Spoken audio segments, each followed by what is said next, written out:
Hi, it's Beth here from Modernised Spirituality. Today we're going to be talking about how to protect yourself from negative energies, so I'm going to show you a few different ways on how to do that.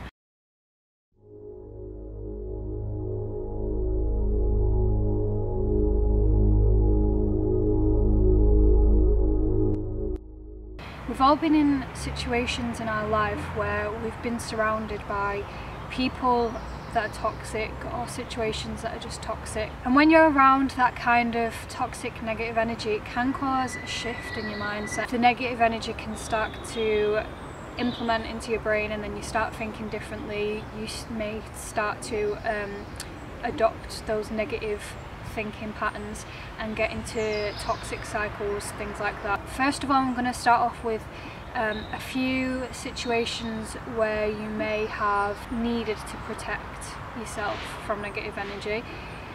A prime example is when you come into contact with energy vampires.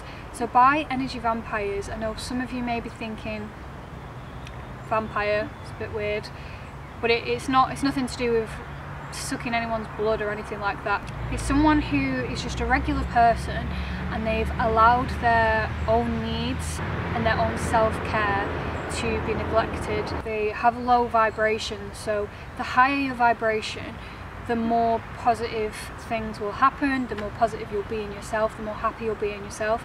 And then the lower your vibration, so things like the news, for example. I won't go too much into my theory around the news because it can get a little bit deep. All they ever really broadcast is things that lower your vibrations. So terrorism, wars, politics, when there's arguments in politics like Brexit, things like that, it just gets you in a more negative headspace, and yeah, it just lowers your vibration basically. Now I just wanted to give a little bit of background as well onto how somebody gets in that state of mind. A lot of the causes will stem from trauma, in particular in childhood. It could be due to neglect, so again this could have been throughout childhood, it could have been with a partner. They could have some sort of like negative attachment as well, so there are a lot of negative entities that can attach themselves onto people, which, I mean, this can happen in various ways, but just a prime example is Ouija boards. I mean, most people are aware that Ouija boards, just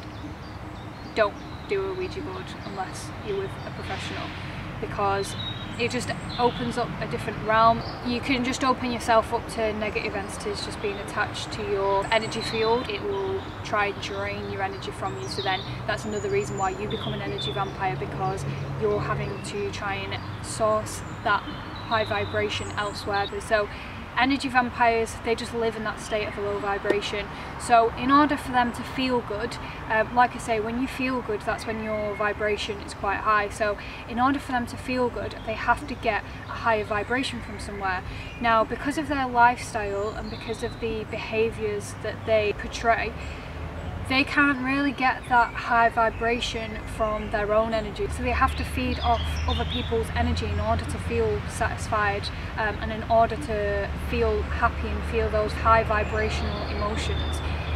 An energy vampire, it can be anyone. It could be a family member, it could be a parent, it could be someone at work, like a colleague or a boss, it could be a partner, it could be a friend. So I'm going to tell you a few signs on how to identify an energy vampire first of all, so you're able to understand when you do come into contact with an energy vampire and how to actually protect yourself from that. The first one is they need reassurance a lot. They need a lot of attention, and their favourite way to do this is by creating drama. So think about someone who just loves an argument, they love to cause drama, they love to have maybe like debates, things like that, just something that gets people riled a little bit and has attention on them.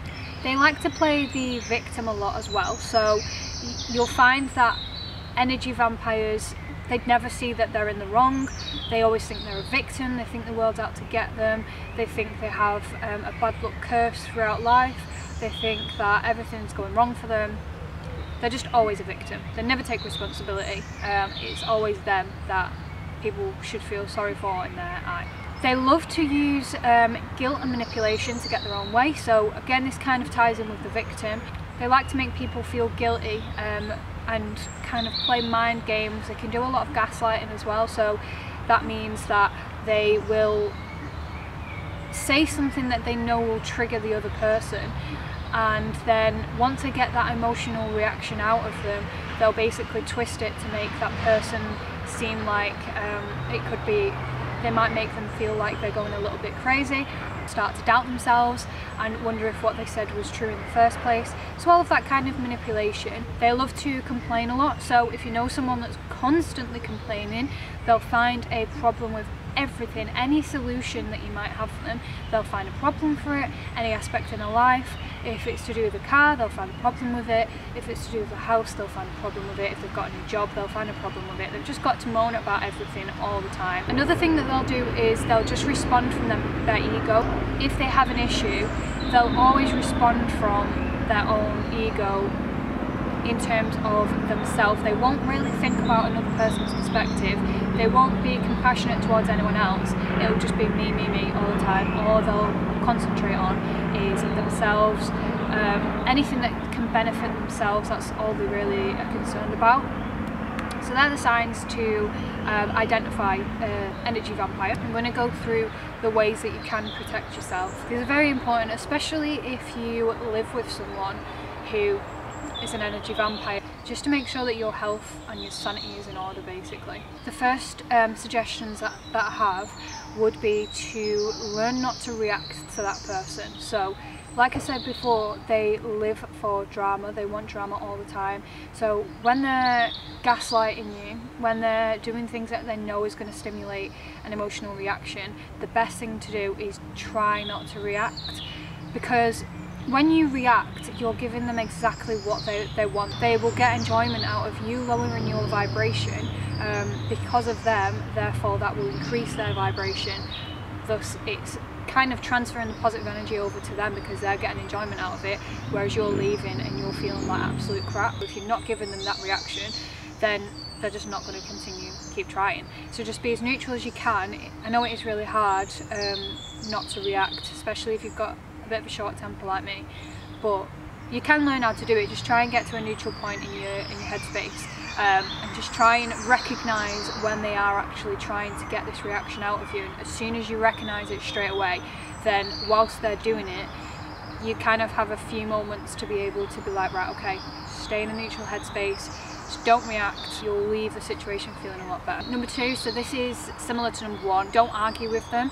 It's really difficult, especially if it's someone that you care for. You might want to try and change them and try and get them to see a different perspective so they are aware of their ways, but it doesn't usually work like that. I've learnt this the hard way with a few different people. There's people that are a certain way because of a certain reason, and until they heal that reason or until they're aware of that reason themselves, they just aren't going to change for anybody. You can only change yourself by you arguing back and trying to change them as much as it is in their best interest in your eyes. They're not going to see it like that at all. A lot of people can change. It's just, like I say, getting to the point where they want to change themselves. I've just looked at some of the footage and realised that it's blurry, but I'm just going to have to leave it in. The more resistance there is, the more negative energy that it just causes. Number three, this one is a difficult one if you have colleagues and bosses and even family members that are energy vampires, because it's basically cutting the cord. Now this is the best thing you can do, because then you have absolutely no ties with this person. You don't need to communicate with them, you don't need to feel drained by them, you don't have to have the exchange where you leave and you feel just awful all the time. But cutting the cord is the best thing, yeah, it's just the best thing that you can do.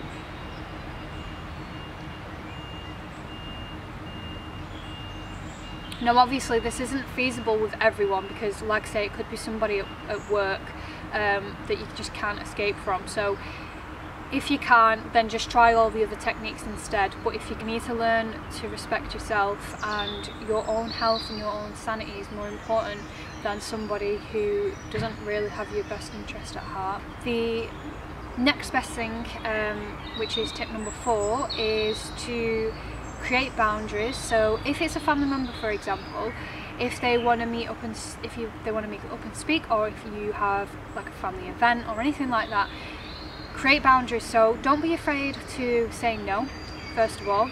If you don't feel comfortable being in a certain situation with them, that's fine. You've got the right to do that. We've got free will. We can decide who we want to spend time with and how much time we want to spend with each person.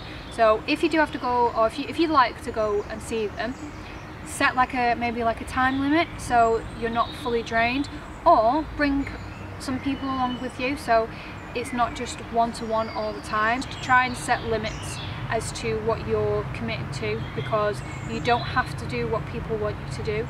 You are your own person, you've got your own choices, everything is your own choice. Number 5 is to put some distance between yourself and the negativity. So try and spend some more time outdoors. This is especially good for people that work with energy vampires. So say if you're in work, for example, on your break, try to go outdoors, try not to stay in the same environment as that person. Being outdoors has been proven many times that it's really beneficial for our health and our well-being. Sit in your car if you can't go outdoors, and maybe just sit in your car on your break, just like eat lunch in your car instead. Just give yourself some time to regather your thoughts, and remember that any emotions that you might be feeling, if you're feeling like drained, or if you are feeling negative or agitated or something like that because you've been working with somebody that's giving off that kind of energy, then just remind yourself that it's not your energy, it's another person's energy that you're purely absorbing. And finally, my most common suggestion throughout all of my videos is to meditate. I know you're probably sick of hearing me talking about meditation, but it's one of the best tools, if not the best tool, just for so many issues throughout life. So many issues, because when you're in a moment of stillness and you're in that moment of silence, it helps you to go to that space within yourself that is just really peaceful, really loving, really happy.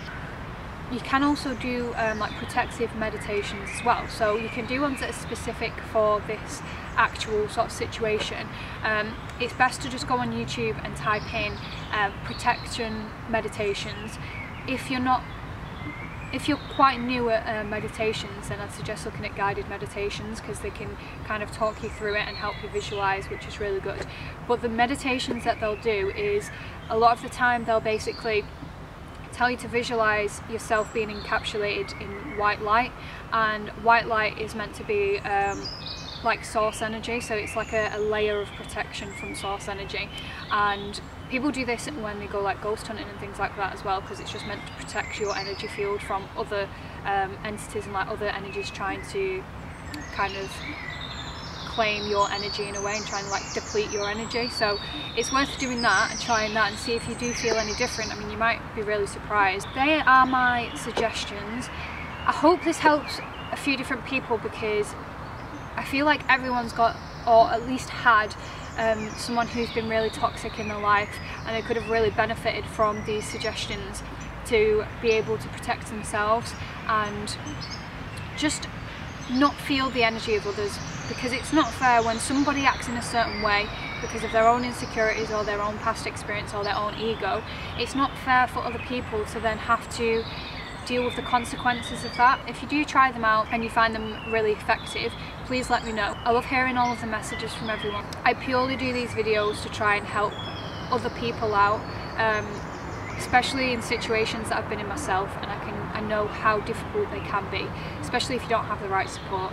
So I hope this helps at least one person out, and if you've got any questions, put them in the comment section below. Hope you enjoyed the video, and please like, share and subscribe, and I will see you in the next video.